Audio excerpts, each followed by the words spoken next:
We talked about slowly putting the dhyan in different places to fully understand one jukti. But there's not one person in this room. There's all these sanjogis sitting together, all this satsangat sitting together. So when we're playing this game, we're not playing by ourselves, we're playing with our family. We play together. And sometimes it's very easy to say, I'm doing Simran, this person's not doing Simran, that person's not doing Simran, I'm better, they're worse. Other times it's easier to say, that person's doing Simran, but I don't like it. I don't like the sound that they're making, it's too loud. This noise that they're making, why they, Harbir talked about this, why Guru's not deaf, but we are deaf. But other people burn, so why are they burning? Remember, these Panch Chor sit inside everyone.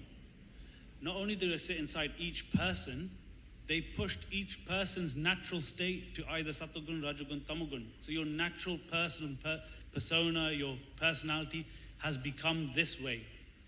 And because you're all sitting on different huts, whenever there's one vichar in the house, everyone's fighting. Because everyone's seeing the vichar from a different perspective. No one's agreeing because no one spends time together. You might physically be together, but mentally, remember, we're not together, we're two different things. Mentally, you've gone somewhere else.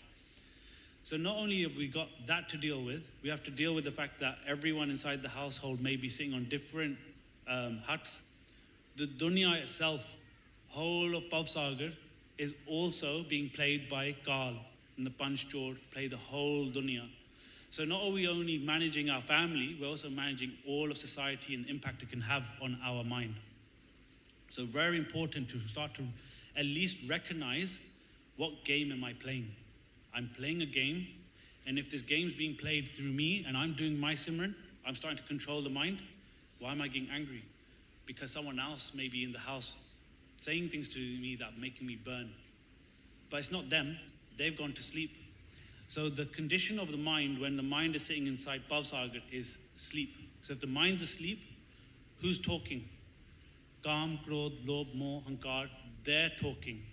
So tomorrow we'll be looking at, why can't we recognize, if these are just Kam, Krodh, Lobh, Moh, Hankar, if these are just the 5 things, why can't I recognize them?